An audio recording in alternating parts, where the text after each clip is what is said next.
Mazmur 91. Dalam lindungan Allah. Orang yang duduk dalam lindungannya Maha Tinggi dan bermalam dalam naungannya Maha Kuasa akan berkata kepada Tuhan, tempat perlindunganku dan kubu pertahananku, Allahku yang kupercayai. Sungguh, Dialah yang akan melepaskan engkau dari jerat penangkap burung, dari penyakit sampar yang busuk. Dengan kepaknya, Ia akan menudungi engkau. Di bawah sayapnya, engkau akan berlindung. Kesetiaannya ialah perisai dan pagar tembok. Engkau tak usah takut terhadap kedahsyatan malam, terhadap panah yang terbang di waktu siang, terhadap penyakit sampar yang berjalan di dalam gelap, terhadap penyakit menular yang mengamuk di waktu petang. Walau 1.000 orang rebah di sisimu dan 10.000 di sebelah kananmu, tetapi itu tidak akan menimpamu. Engkau hanya menontonnya dengan matamu sendiri dan melihat pembalasan terhadap orang-orang fasik. Sebab Tuhan ialah tempat perlindunganmu, yang Maha Tinggi telah kau buat tempat perteduhanmu. Malapetaka tidak akan menimpa kamu, dan tulah tidak akan mendekat kepada kemahmu. Sebab malaikat-malaikatnya akan diperintahkannya kepadamu untuk menjaga engkau di segala jalanmu. Mereka akan menatang engkau di atas tangannya, supaya kakimu jangan terantuk kepada batu. Singa dan ular tedung akan kau langkahi. Engkau akan menginjak anak singa dan ular naga. Sungguh, hatinya melekat kepadaku, maka aku akan meluputkannya. Aku akan membentenginya, sebab ia mengenal namaku. Bila ia berseru kepadaku, aku akan menjawab. Aku akan menyertai dia dalam kesesakan. Aku akan meluputkannya dan memuliakannya. Dengan panjang umur akan kukenyangkan dia, dan akan kuperlihatkan kepadanya keselamatan daripadaku. Pentakosta ketiga. 1. Pentakosta ketiga adalah pencurahan Roh Kudus yang dahsyat di zaman ini melebihi yang terjadi di Azusa Street. 2. Pentakosta ketiga akan mengakibatkan penuaian jiwa yang terbesar dan yang terakhir sebelum Tuhan Yesus datang kembali. 3. Pentakosta ketiga akan membangkitkan generasi Yeremia, yaitu anak-anak muda yang dipenuhi Roh Kudus, cinta mati-matian kepada Tuhan Yesus, tidak kompromi terhadap dosa, dan akan bergerak untuk memenangkan jiwa. 4. Pentakosta ketiga lahir di Indonesia dan bergerak ke bangsa-bangsa. Gerakan ini dari timur ke barat dan akan kembali ke Yerusalem. 5. Pentakosta ketiga akan memberikan kuasa untuk menyelesaikan amanat agung, dan setelah itu Tuhan Yesus datang kembali. Puji nama Tuhan, Shalom Bapak Ibu Saudara, dimanapun kita berada saat ini, saya percaya kita semua antusias untuk memuji dan menyembah Tuhan saat ini. Mari sama-sama kita satukan hati kita dalam doa. Terima kasih Tuhan, terima kasih Bapa, tiada kata yang kami panjatkan selain rasa ucapan syukur kami kepadamu Tuhan. Sebab Engkau Allah yang dahsyat dan luar biasa bagi setiap kami Tuhan. Ini kami umat-umat-Mu yang siap memuliakan nama-Mu ya Tuhan. Urapi setiap kami, biarlah hadirat-Mu turun atas kami Tuhan. Hanya dalam nama-Mu Tuhan Yesus Kristus kami berdoa dan bersyukur.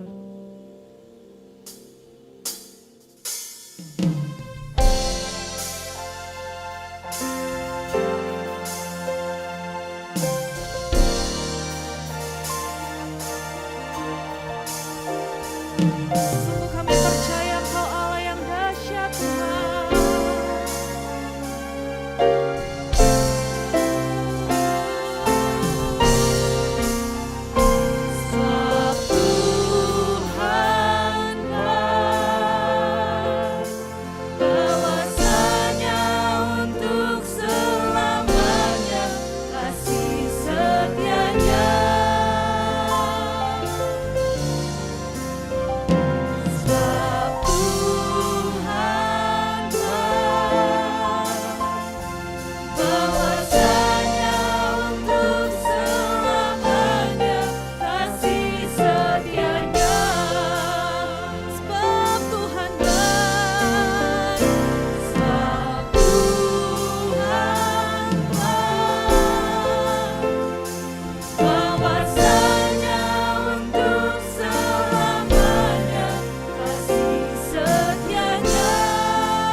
menjadikan segalanya.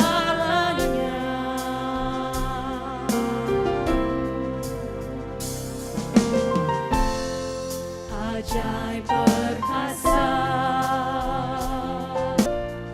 yang diperbuatnya di hadapan segala bangsa.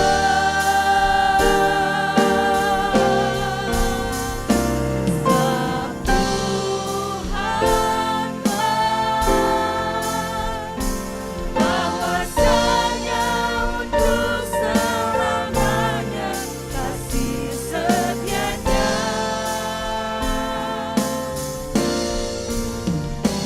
Sebab Tuhan bahwasanya untuk selamanya kasih setianya. Sebab Tuhan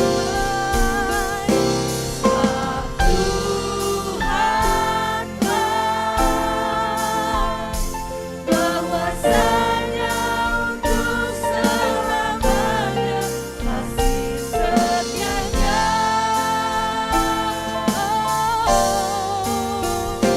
Sebab Tuhan bahwasanya untuk selamanya kasih setianya. Satu kali lagi nyatakan. Sebab Tuhan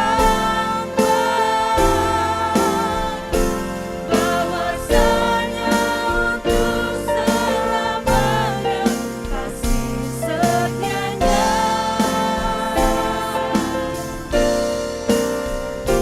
Sebab Tuhan bahwasanya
segala kemuliaan, pengagungan, hormat kami hanya layak bagi Tuhan Yesus. Engkau yang ajaib Tuhan Yesus. Engkau yang bertata atas setiap puji-pujian umat-Mu. Terima kasih Tuhan. Kami mau bersuka cita. Terpuji-pujilah Engkau ya Bapa di dalam nama Tuhan Yesus. Haleluya. Amin. Boleh berikan tepuk tangan sekali lagi buat Tuhan Yesus, Bapak Ibu Saudaraku. Yang siap bersorak-sorai katakan, "Wuh!" Sekali lagi tepuk tangannya buat Tuhan Yesus. Haleluya.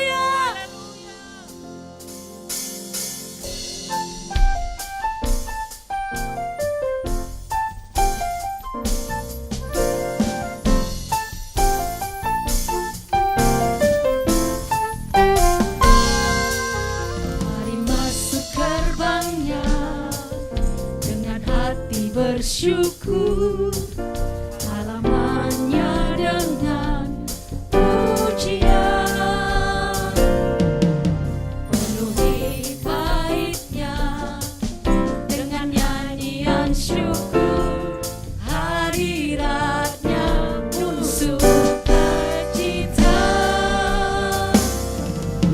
Mari masuk gerbangnya dengan hati bersyukur, halamannya dengan pujian, di baitnya dengan nyanyian syukur, hadiratnya pun sukacita.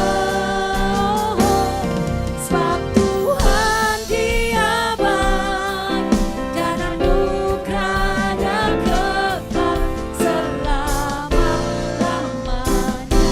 Amin. Sebab Tuhan baik, sebab Tuhan Dia baik dan anugerahnya kekal selama-lamanya.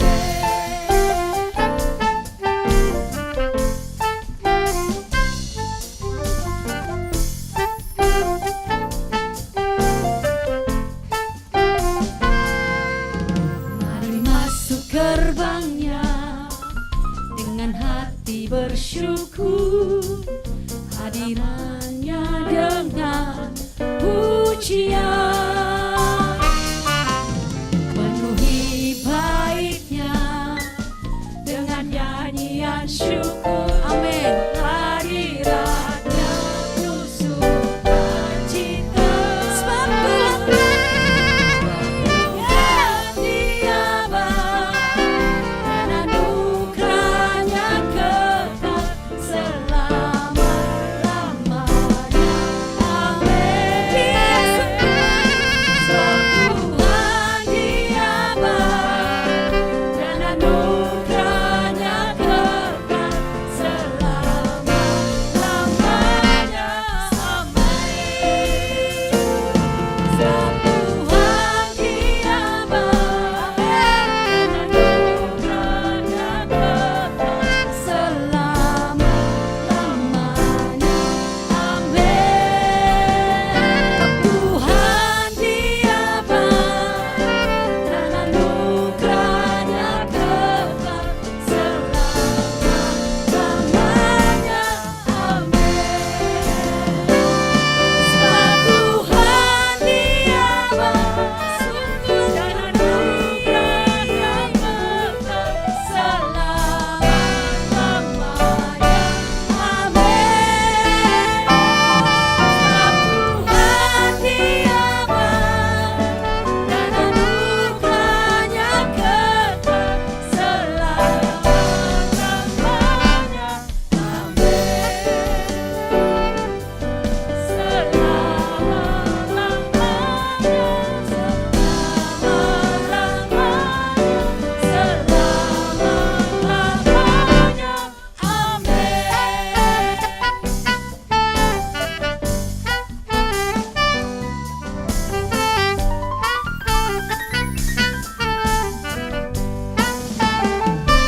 Selamanya amin. Puji nama Tuhan. Kita mau mendengarkan kebenaran firman Tuhan. Mari siapkan hati kita Bapak Ibu Saudara. Kurabasya katakan abayara labasyakara labayara labayara labayara. Ora basyaka takana maya rara. Tuhan, Kaulah segalanya. Dari lubuk hatiku, ku mau berkata,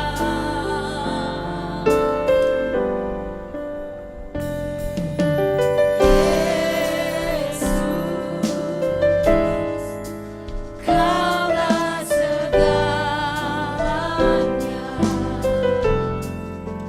tiada yang dapat melebihi Engkau. Selamanya ku puji, ku sembah Yesus. Selamanya ku sanjung namamu. Selamanya, selamanya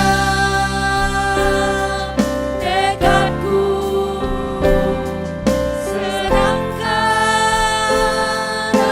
Engkau selamanya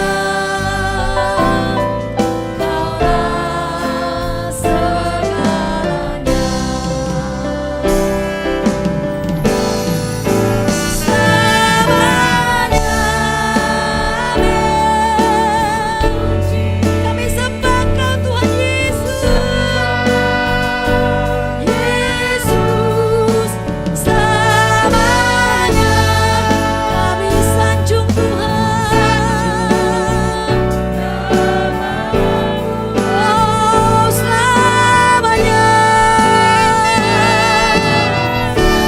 Ini doa kami ya Tuhan Yesus. Senangkan Tuhan.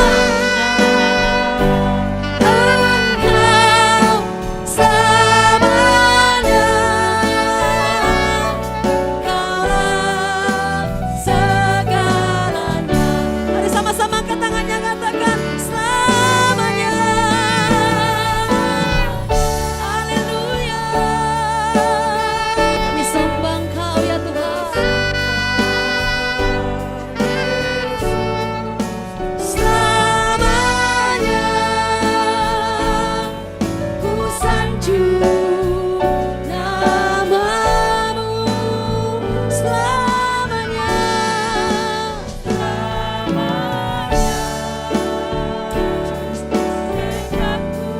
kami mau senangkan Tuhan.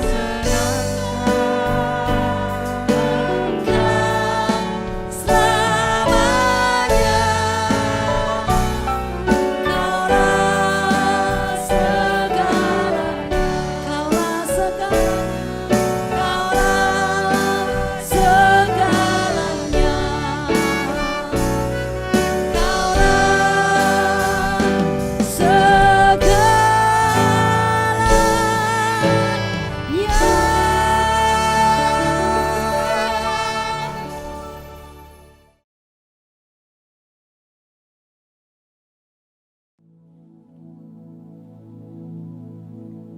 Shalom semuanya. Pada waktu Tuhan Yesus ditanya oleh murid-muridnya tentang tanda kedatangannya kembali dan tanda kesudahan dunia ini, Tuhan Yesus menjawab dalam Lukas 21 ayat 11 bahwa salah satunya adalah penyakit sampar. Sampar dapat diartikan sebagai pandemi.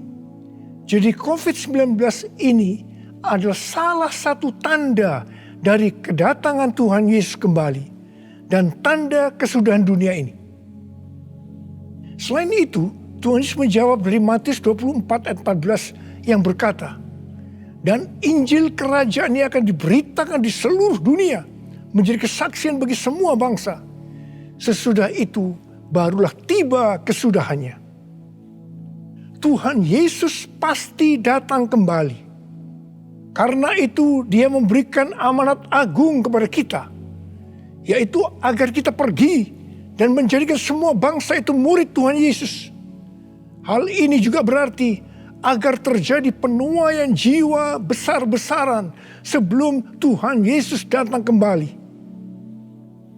Sekarang kita akan melihat bagaimana proses untuk menyelesaikan amanat agung atau proses penuaian jiwa yang terbesar dan yang terakhir sebelum Tuhan Yesus datang kembali.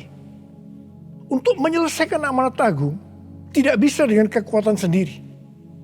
Karena itu pesan terakhir Tuhan Yesus sebelum naik ke sorga kepada murid-muridnya, yang juga berarti kepada kita semua dalam Kisah Para Rasul 1 ayat 8, yaitu, tetapi kamu akan menerima kuasa kalau Roh Kudus turun ke atas kamu, dan kamu akan menjadi saksiku di Yerusalem dan di seluruh Yudea dan Samaria dan sampai ke ujung bumi. Jadi untuk menyelesaikan amanat agung, kita harus menerima kuasa dari Roh Kudus yang turun ke atas kita. Setelah itu dengan disaksikan para muridnya, Tuhan Yesus naik ke sorga. Setelah Tuhan Yesus naik ke sorga, 120 murid Tuhan Yesus berkumpul di kamar loteng Yerusalem. Mereka melakukan ini karena Tuhan Yesus memerintahkan agar mereka tidak meninggalkan kota Yerusalem sebelum diperlengkapi dengan kuasa dari tempat tinggi. Tuhan Yesus berkata, sebab Yohanes membaptis dengan air, tetapi tidak lama lagi kamu akan dibaptis dengan Roh Kudus. Apa yang dilakukan 120 murid di kamar loteng? Alkitab berkata bahwa mereka semua bertekun dengan sehati dalam doa bersama-sama. Artinya mereka berdoa, memuji dan menyembah Tuhan dalam unity siang dan malam. Ini adalah prinsip restorasi Pondok Daud. Ini adalah prinsip menara doa. Setelah 10 hari mereka melakukan hal itu, maka pada hari raya Pentakosta, tiba-tiba turunlah dari langit suatu bunyi seperti tiupan angin keras yang memenuhi seluruh rumah di mana mereka duduk. Dan tampaklah lidah-lidah seperti nyala api yang bertebaran dan hinggap kepada mereka masing-masing. Maka penuhlah mereka dengan Roh Kudus. Lalu mereka mulai berkata-kata dalam bahasa-bahasa lain seperti yang diberikan oleh Roh itu kepada mereka untuk mengatakannya. Itu adalah bahasa roh. Jadi tanda awal orang yang dibaptis dengan Roh Kudus adalah mereka akan berbahasa roh. Apa yang terjadi setelah murid-murid Tuhan Yesus dipenuhi dengan Roh Kudus? Hal yang pertama, Petrus berkhotbah sekitar 5 menit. Dan kira-kira 3.000 orang bertobat dan dibaptis. Petrus berkhotbah dengan kuasa Roh Kudus. Pada zaman itu, populasi penduduk dunia sekitar 255 juta orang. Sekarang penduduk dunia sekitar 7,8 miliar. Jadi 3.000 orang yang bertobat dan dibaptis pada waktu itu setara dengan sekitar 91.000 orang pada saat ini. Saya percaya hal ini juga bisa terjadi seperti pada waktu itu. Hal yang kedua, setelah murid-murid Tuhan Yesus dipenuhi dengan Roh Kudus, mereka dipakai untuk menyatakan tanda-tanda dan mujizat, sehingga banyak orang yang bertobat. Petrus dan Yohanes menyembuhkan orang lumpuh sejak lahir. Bayangan Petrus bisa menyembuhkan orang sakit. Sapu tangan atau kain yang pernah dipakai Paulus, jika diletakkan pada orang sakit atau yang dirasuk setan, maka orang itu akan sembuh. Dalam Markus 16 ayat 15 sampai dengan 18, Tuhan Yesus berkata bahwa kalau kita pergi untuk memberitakan Injil, maka tanda-tanda dan mujizat akan menyertai kita. Sejak tahun 2006, saya diperintahkan oleh Tuhan untuk mengadakan kebaktian kesembuhan ilahi. Selama 13 tahun, saya sudah mengadakan 318 kali kebaktian kesembuhan ilahi. Setiap kali saya berkhotbah, pasti saya memberitakan Injil. tanda-tanda dan mujizat terjadi. Saya diizinkan Tuhan untuk melihat dan mengalami mujizat seperti yang dilakukan oleh Tuhan Yesus 2000 tahun yang lalu. Hal yang ketiga, setelah murid-murid Tuhan Yesus dipenuhi dengan Roh Kudus, maka cara hidup mereka berubah. Sehingga banyak orang bertobat. Yang pertama, mereka bertekun dalam pengajaran rasul-rasul dan dalam persekutuan. Ini bisa diartikan mereka suka membaca Alkitab. Mazmur 119 ayat 105 berkata, "Firman-Mu adalah pelita bagi kakiku dan terang bagi jalanku." Kalau kita suka membaca Alkitab, itu akan menuntun jalan hidup kita. Hidup benar sesuai dengan firman Tuhan. Kita akan menjadi orang yang berintegritas. Dan itu akan membuat orang lain bertobat. Firman-Mu pelita bagi kakiku, terang bagi jalanku. Firman-Mu pelita bagi kakiku, terang bagi jalanku. Waktu ku bimbang dan hilang jalanku, tetaplah Kau di sisiku. Dan takkan ku takut asal Kau di dekatku, besertaku selamanya.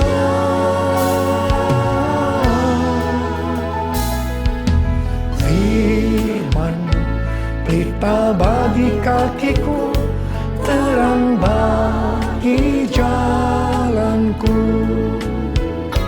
Terang bagi jalanku. Terang bagi jalanku.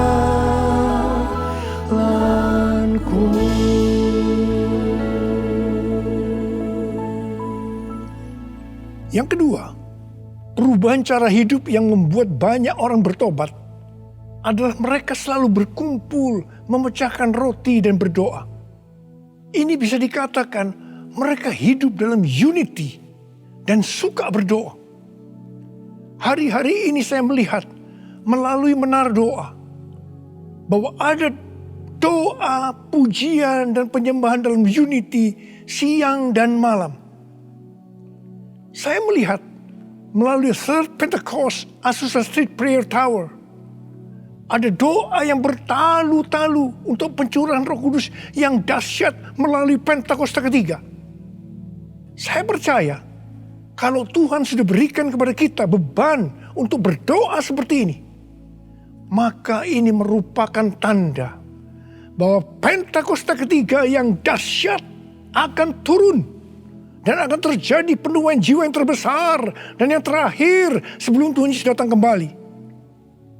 Saya juga percaya Pentakosta ketiga akan membangkitkan generasi Yeremia, yaitu anak-anak muda yang dipenuhi Roh Kudus, cinta mati-matian kepada Tuhan Yesus, tidak kompromi terhadap dosa, dan akan memenangkan banyak jiwa.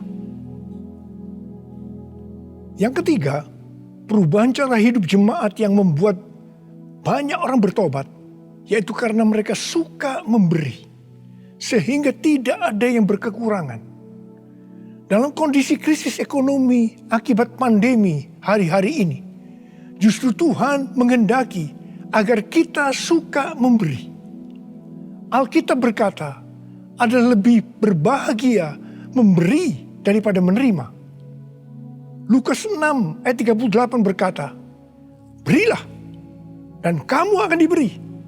Suatu takaran yang baik, yang dipadatkan, yang digoncang, dan yang tumpah keluar akan dicurahkan ke dalam ribaanmu. Sebab ukuran yang kamu pakai untuk mengukur akan diukurkan kepadamu." Saudara, kita akan memberikan dengan ukuran ini. Katakan kita akan memberikan beras. Kita isi ini dengan beras. Setelah penuh, kita tekan. Digoncang-goncang. Permukaannya turun enggak? turun. Tambah lagi berasnya. Tekan lagi, digoncang-goncang. Masih turun, tambahi lagi beras. Goncang-goncang, ditekan. Kalau sudah tidak turun lagi, masih ditambah ini. Tambah sampai tumpah-tumpah keluar. Dan itulah yang akan dicurahkan ke dalam ribaanmu. Saudaraku yang kasih Tuhan, ini berarti kalau kita memberikan dengan ukuran ini, Tuhan akan memberikan kepada kita mungkin 100 kali lipat dari ini. Katakan amin. Haleluya. Aku percaya berkat-Mu atasku melimpah, kebajikan, kemurahan selalu mengikutiku. Ku puji, ku sembah Kau Tuhan. Ku puji, ku sembah Kau Tuhan. Ku puji, ku sembah Kau Yesus. Yang keempat, perubahan cara hidup jemaat yang membuat banyak orang bertobat, yaitu mereka selalu bergembira dengan tulus hati sambil memuji Allah.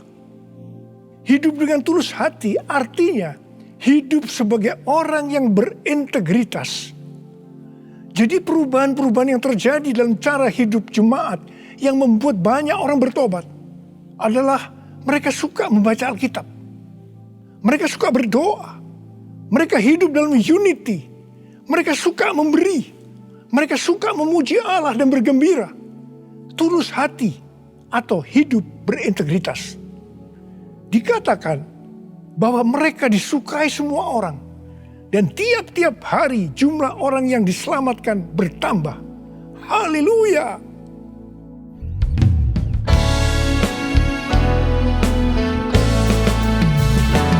Sembah Kau Tuhan, ku mengangkat tanganku. Selamanya Kau ajaib bagiku. Sembah Kau Tuhan, ku mengangkat wajahku. Selamanya Kau hebat bagiku. Haleluya, haleluya, haleluya, haleluya.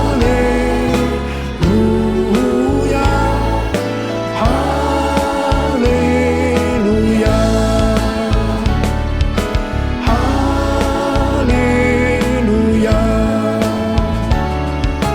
haleluya.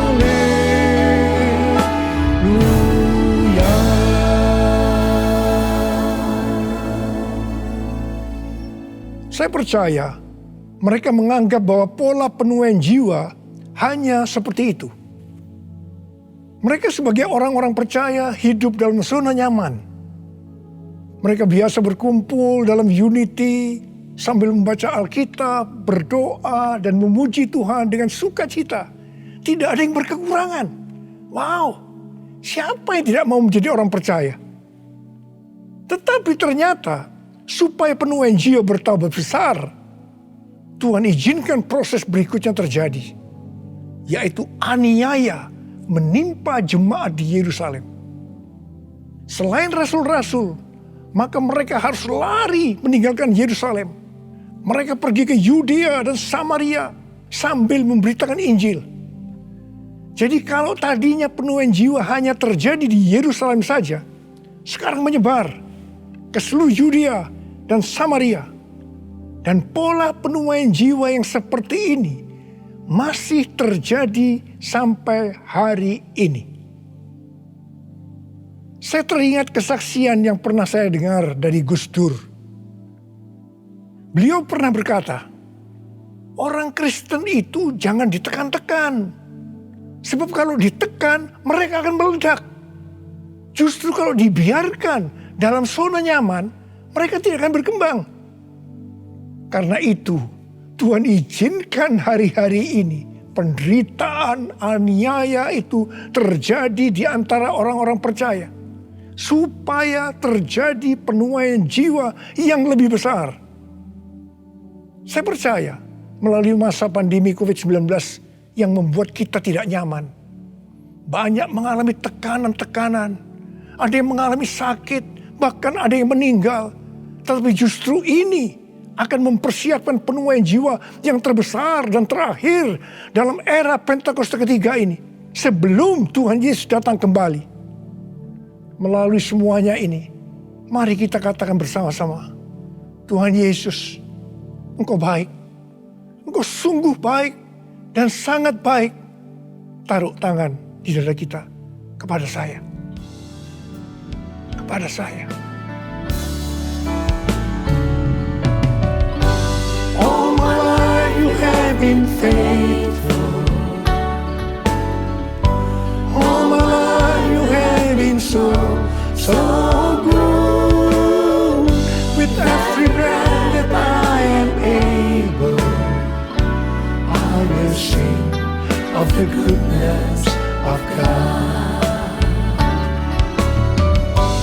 All my life you have been faithful.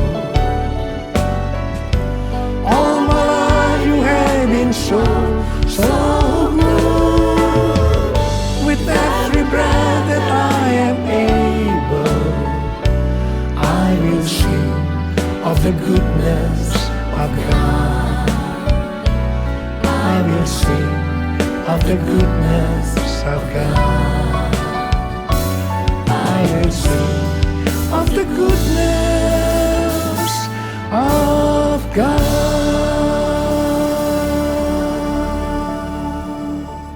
Ternyata pola penuaian yang terjadi di atas belum menyelesaikan rencana Tuhan. Karena selain penuaian jiwa harus terjadi di Yerusalem, di seluruh Yudea dan Samaria, tetapi juga harus sampai ke ujung bumi. Tuhan mempunyai cara untuk membuat penuaian jiwa itu sampai ke ujung bumi, yaitu dengan terjadinya perubahan paradigma dalam pelayanan. Selama ini pengertian tentang keselamatan hanya untuk orang-orang Yahudi saja. Tetapi melalui peristiwa Kornelius, di mana Petrus diutus oleh Tuhan untuk mendatangi Kornelius yang bukan orang Yahudi, untuk memberitakan jalan keselamatan.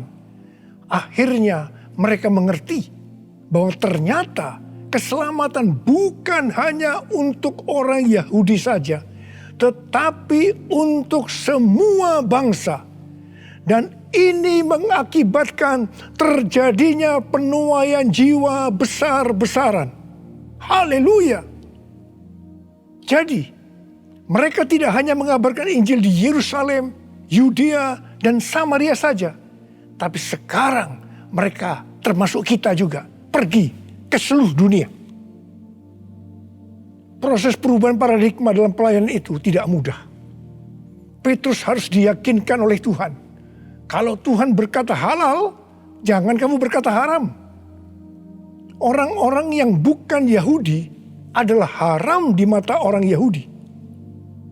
Proses itu masih terus berlanjut untuk memberikan pengertian kepada orang-orang Yahudi, golongan bersunat dan juga orang-orang Farisi yang sudah bertobat, di mana mereka berpendapat bahwa orang yang bukan Yahudi yang percaya kepada Tuhan Yesus harus disunat dan diwajibkan mengikuti hukum-hukum Musa. Tetapi melalui sidang di Yerusalem, akhirnya mereka mengerti dan bisa menerima bahwa keselamatan bukan hanya untuk orang-orang Yahudi saja, tapi untuk semua bangsa.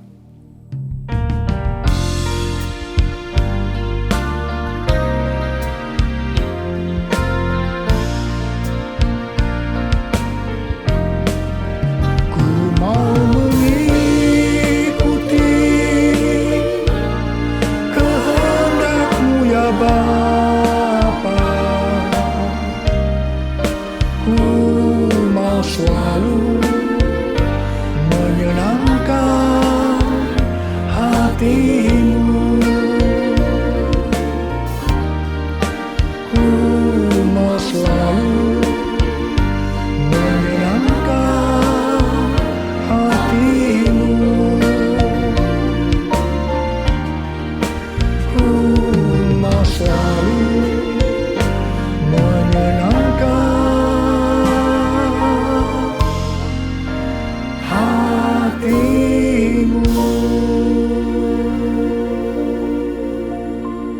Pada waktu awal pelayanan saya pernah mengalami apa yang disebut dengan perubahan paradigma dalam pelayanan. Jadi pengertian orang-orang Kristen pada waktu itu adalah kalau beribadah hari Minggu harus di gedung gereja. Ibadah di tempat-tempat selain gedung gereja dianggap haram. Pengalaman gereja kita di Bandung bisa saya katakan sebagai pengalaman yang unik. Pernah dalam kurun waktu 1 tahun, setiap minggu kita harus pindah tempat ibadah. Dan setelah berjalan 1 tahun, kita tidak mendapat tempat kebaktian lagi. Kecuali satu, yaitu sebuah nightclub yang bernama Paramount. Ini pasti tempat haram. Tapi justru Tuhan hanya sediakan tempat ini. Dan Tuhan hanya berkata kepada saya, apa yang aku katakan halal, jangan kamu berkata haram. Di tengah kecaman yang cukup banyak, kita berbakti di tempat itu justru sampai 3 tahun. Dan melalui tempat yang haram tadi, kita menuai jiwa-jiwa yang dianggap haram juga. Mereka yang tadinya mau ke nightclub, istilah mereka kesasar ke gereja dan bertobat. Tidak sedikit dari mereka yang sekarang ini menjadi pelayan Tuhan. Wow! Melalui peristiwa ini, kita diberikan pengertian bahwa bagi Tuhan tidak masalah tempat yang akan kita pakai untuk beribadah. Meskipun itu bukan gedung gereja. Dan mungkin di tempat yang haram. Kalau kita tidak peka terhadap kehendak Tuhan, tempat kebaktian untuk jiwa-jiwa yang bertobat pada waktu itu tidak akan mencukupi kalau hanya di gedung gereja saja. Karena waktu itu sedang terjadi penuaian jiwa yang besar di Indonesia. Selain itu, orang-orang yang mau ke gereja untuk pertama kali, karena bukan di gedung gereja, menjadi lebih mudah. Jadi itu cara Tuhan untuk terjadinya penuaian jiwa besar-besaran. Hari-hari ini, untuk memasuki penuaian jiwa yang terbesar dan terakhir, Tuhan mencurahkan Roh Kudus-Nya yang kita sebutkan dengan Pentakosta ketiga. Saya percaya Pentakosta ketiga bisa disebutkan sebagai perubahan paradigma dalam pelayanan. Terus terang, sampai dengan hari ini, banyak orang-orang yang belum mengerti tentang Pentakosta ketiga ini. Memang tidak mudah untuk mengerti tentang perubahan paradigma dalam pelayanan. Tetapi saya percaya bahwa pada akhirnya kita semua akan melihat bahwa dengan adanya Pentakosta ketiga ini akan terjadi penuaian jiwa yang terbesar dan yang terakhir sebelum Tuhan Yesus datang kembali. Hosana, Hosana di tempat yang tinggi. Hosana, Hosana di hati yang suci. Hosana, Hosana, Hosana di tempat yang tinggi. Hosana, Hosana di hati yang suci. Angkat tangan saudara, saya berdoa buat saudara. Lihatlah basyara kana mata kara wala wala. Rala bara bara bara bara bara bara bara bara bara bara bara. Oh rala bara bara bara bara bara bara. Oh lihatlah bara bara bara. Oh Tuhan, hamba berdoa buat umat-Mu ya Tuhan. Hamba berdoa biarlah mereka boleh mengerti tentang perubahan paradigma hari-hari ini Tuhan melalui Pentakosta ketiga. Bapa, pakai kami semua ya Tuhan menjadi alat-Mu Tuhan, menjadi alat-Mu untuk menyelesaikan amanat agung Tuhan Yesus. Untuk menyelesaikan amanat agung Tuhan Yesus. Untuk menyelesaikan amanat agung Tuhan Yesus. Tuhan, curahkan pengurapan-Mu saat ini kepada kami. Terima pengurapan Tuhan. Terima. terima. Oh, terima kasih. Terima kasih. Dalam nama Yesus. Dalam nama Yesus. Amin. Mari saudara-saudara, kita akan masuk dalam perjamuan kudus. Kita akan mengingat ayat ini. Sebab setiap kali kamu makan roti ini dan minum cawan ini, kamu memberitakan kematian Tuhan sampai Ia datang. Perjamuan kudus adalah perjamuan Tuhan Yesus sendiri. Setiap kali kita masuk dalam perjamuan kudus, Tuhan Yesus selalu berkata, biarlah ini menjadi peringatan akan daku. Karena itu, mari arahkan hati dan pikiran kita kepada kebaikan Tuhan. Mari kita tundukkan kepala. Tuhan Yesus, ya Bapa, siapakah kami sebelum kami mengenal Engkau? Kami semua orang berdosa, upah dosa adalah maut, mati. Tapi Engkau yang tidak berdosa telah dijadikan dosa oleh karena kami. Engkau harus turun dari sorga mulia, mati ganti kami dengan penderitaan yang luar biasa. Sungguh kalau kami pikirkan betapa baiknya Engkau Tuhan. Betapa baiknya Engkau ya Aba. Engkau jadikan kami sebagai anak-anak-Mu. Engkau yang memberkati, Engkau menuntun, Engkau membela, Engkau melindungi, Engkau menyembuhkan kami. Engkau juga menegur kalau kami salah. Itu Engkau ya Aba. Itu Engkau ya Aba. Betapa baiknya Engkau itu. Saudara, Tuhan akan memberkati saudara dan saya melalui perjamuan kudus. Dan Tuhan berkata, kita harus makan dan minum dengan cara yang benar. Karena itu masing-masing sekarang berdoa. Introspeksi. Lihat keadaan dirimu masing-masing sebelum kita makan dan minum perjamuan kudus ini. Lihat. Kalau saudara diingatkan ada dosa yang selama ini belum diselesaikan dengan Tuhan. Mari katakan, ampuni saya Tuhan. Ampuni saya. Ampuni saya Tuhan. Katakan, ampuni. Ampuni kami Tuhan. Ampuni kami. Ampuni hamba-Mu. Ampuni kami semua. Bapa, terima kasih. Kau melihat anak-anak-Mu sedang meminta ampun padamu. Layakkan kami untuk masuk dalam perjamuan kudus ya Aba. Terima kasih. Dalam nama Yesus kami berdoa. Amin. Sekarang mari kita masuk dalam perjamuan kudus dengan mengangkat tangan kita dengan roti di tangan kanan kita tinggi-tinggi. Sebab apa yang telah kuteruskan kepadamu telah aku terima dari Tuhan. Yaitu bahwa Tuhan Yesus pada malam waktu Ia diserahkan mengambil roti. Dan sesudah itu mengucap syukur atasnya. Yang memecah-mecahkannya. Dan berkata, inilah tubuhku yang diserahkan bagi kamu. Perbuatlah ini menjadi peringatan akan aku. Sudah dikasih Tuhan, bukankah roti yang kita pecah-pecahkan ini adalah persekutuan kita dengan tubuh Kristus. Mari kita makan dalam nama Yesus.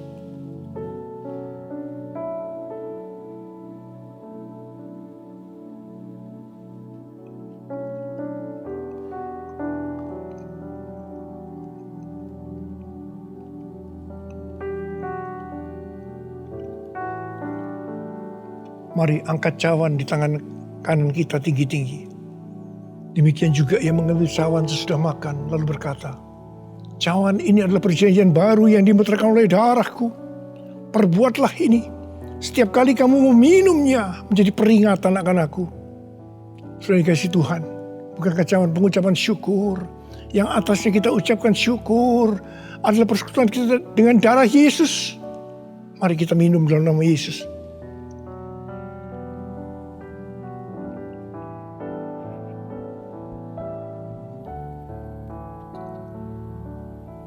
Mari angkat tangan kita, ucapan syukur dengan suara, jangan diam.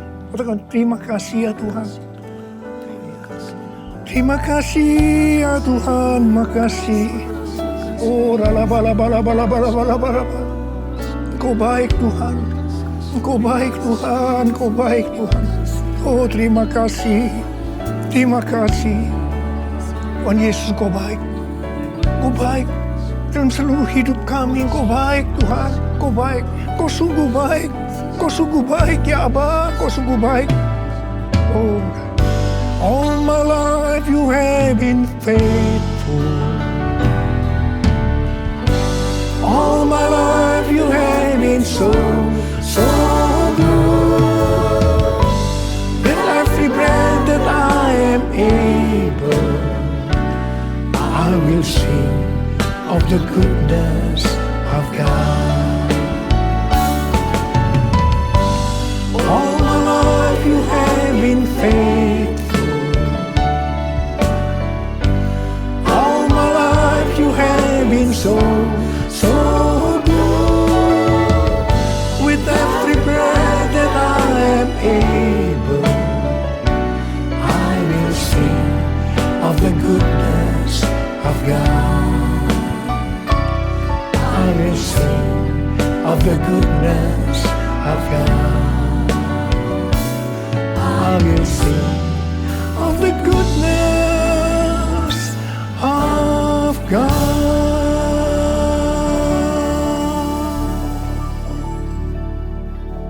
Terima kasih Abba.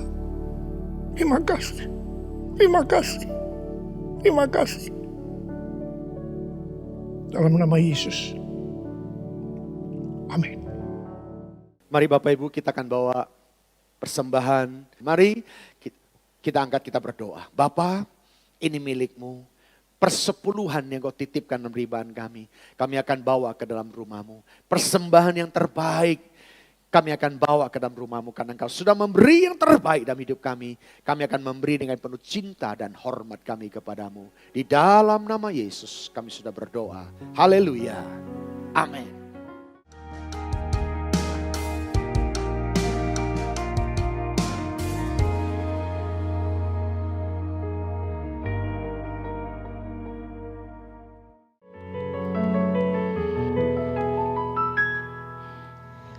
Jemaat, telah banyak kesaksian yang disampaikan oleh jemaat Tuhan setelah mengikuti doa pagi GBI Rayon 18. Oleh sebab itu, kami rindu untuk mengajak jemaat Tuhan mengikuti doa pagi yang diadakan via Zoom setiap hari Senin sampai Sabtu pukul 6 pagi.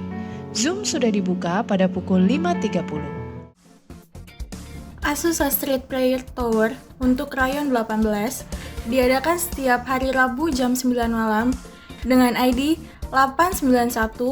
891-8221-0422 dengan paskot Unity. Menara Doa Rayon 18 diadakan 24 jam 7 hari non-stop, doa, pujian, dan penyembahan.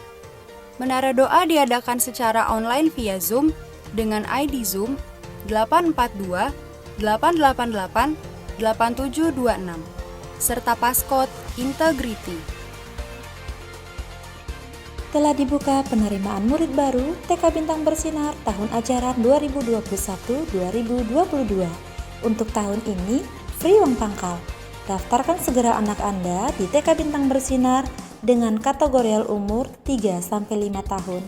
Untuk info lebih lanjut, hubungi Miss Yeni di 0812 9384 2900 atau hubungi Miss Lili di 0895 3724 91861. Kelas online KOM 100 akan dibuka kembali pada bulan Juli 2021.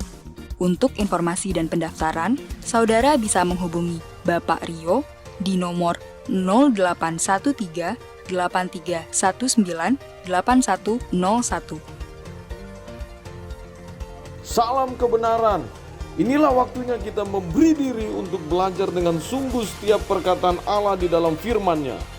Di STT Bethel Bekasi tempatnya kita dibentuk dan dipersiapkan menjadi hamba Tuhan berhati hamba. Pastikan Anda bergabung bersama kami untuk menuntaskan amanat agung menjadikan semua bangsa murid Kristus. Sampai ketemu di STT Bethel Bekasi. Tuhan Yesus memberkati. Wanita dan pria Bethel Indonesia Rayon 18 akan mengadakan seminar keluarga dengan tema "Di masa pandemi ini, kenapa suami istri banyak masalah?". Seminar ini diadakan secara online via Zoom pada hari Sabtu tanggal 26 Juni 2021 jam 4 sore. Mari, kami mengundang seluruh suami istri di tempat ini untuk bergabung dalam seminar keluarga ini. Shalom Jemaat GBI Mega Bekasi. Berikut adalah nomor yang bisa saudara hubungi untuk kebutuhan pelayanan gereja.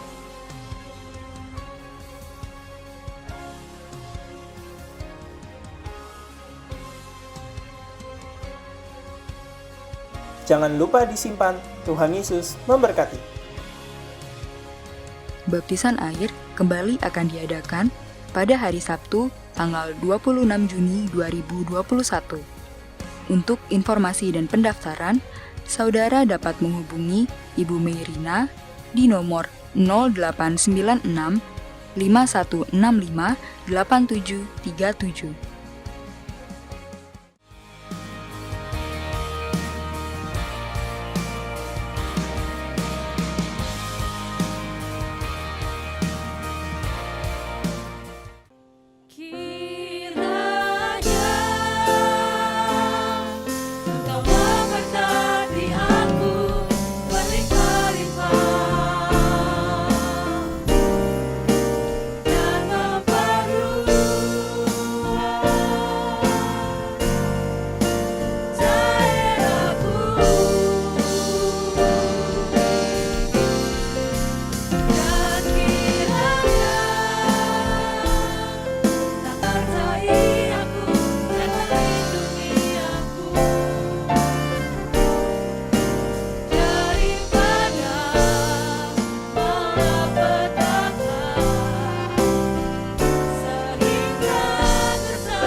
Tuhan, kami bersyukur buat hadirat-Mu, buat pengurapan Tuhan, buat kuasa-Mu, buat Roh Kudus yang berkarya. Buat ibadah saat ini, terima kasih kami mau katakan Tuhan Yesus Engkau baik. Tuhan Yesus Engkau dahsyat. Biar terus keajaiban, kedahsyatan, kehebatan Tuhan itu nyata buat semua jemaat-Mu di dalam nama Yesus Kristus Tuhan. Terima kasih Bapa, kami bersyukur dan kami berdoa buat hamba-Mu yang sudah Tuhan pakai untuk menyampaikan apa yang menjadi isi hatinya Tuhan. Biar kiranya terus pengurapan-Mu penuh atas hamba-Mu, berkati bersama dengan keluarga kemanapun berada di dalam nama Tuhan Yesus. Terima kasih ya Tuhan. Saat ini Bapa kami mengangkat tangan kami, berdoa bagi gembala pembina kami, Bapak Pendeta Insinyur Niko Nyotora Harjo bersama dengan Ibu Hermin dan keluarga besarnya dan juga keempat wakilnya Tuhan, dan bersama dengan keluarga besar kami menyerahkan para pemimpin kami ini kepadamu ya Tuhan. Kuasa-Mu terus dinyatakan, keperkenanan Tuhan terus nyata, kuasa pengurapan hadirat Tuhan terus berkarya atas hidup para pemimpin kami. Terima kasih Tuhan. Kami berdoa buat karayon kami di tempat ini ya Tuhan.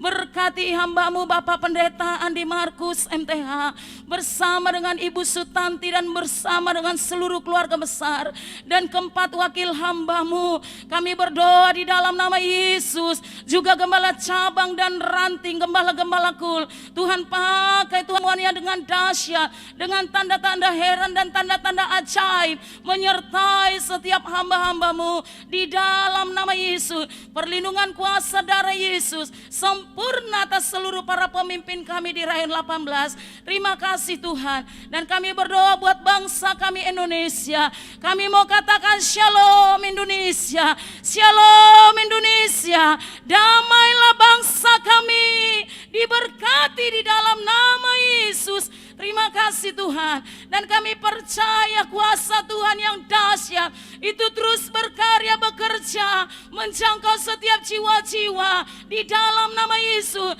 Dan kami tahu pemimpin kami di bangsa ini, Bapak Presiden kami Bapak Joko Widodo bersama wakilnya Tuhan, bersama seluruh jajaran sampai ke daerah. Kami percaya roh takut akan Tuhan ada di hati setiap mereka untuk memimpin negeri yang besar ini seperti apa kata Tuhan di dalam nama Yesus.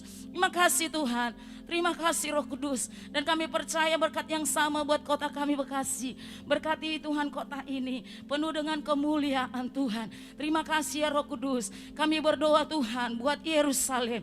Juga kami mau katakan shalom atasmu Yerusalem. Diberkatilah engkau Yerusalem. Bangsa pilihan Tuhan, umat pilihan Tuhan. Dan kami tahu Tuhan hari-hari ini biar kiranya semua umatmu yang ada Yerusalem, mereka Tuhan sungguh-sungguh percaya bahwa Yesus Kristus engkaulah Mesias yang mereka nanti-nantikan di dalam nama Yesus Kristus Tuhan. Terima kasih Bapa, kami bersyukur buat ibadah hari ini. Kuasa-Mu mengalir atas seluruh jemaat-Mu. Berkati semua umat-Mu yang beribadah di rumah-rumah, dimanapun mereka saat ini berada. Hadirat lawatan Tuhan melawat setiap mereka. Dan kami percaya di mana ada hadirat Tuhan, di situ ada terjadi kelepasan, ada kesembuhan, ada kemenangan, ada mujizat dalam nama Yesus. Satu hal yang kami minta, Tuhan tambahkan iman percaya kami kepada Tuhan pada setiap umat-Mu hari ini di dalam nama Yesus. Terima kasih Bapa yang baik. Sebelum kami mengakhiri ibadah kami hari ini, kami mau buka hati kami untuk menerima berkat-Mu melalui hamba-Mu. Mari angkat tangan saudara, terimalah berkat Tuhan. Kasih karunia yang berlimpah-limpah daripada Allah Bapa dalam Anak yang tunggal Yesus Kristus. Persekutuan yang manis dengan Roh Kudus menyertai saudara sekalian mulai hari ini sampai Tuhan Yesus datang menjemput kita di awan-awan dan bahkan sampai selama-lamanya. Yang percaya bersama-sama katakan amin.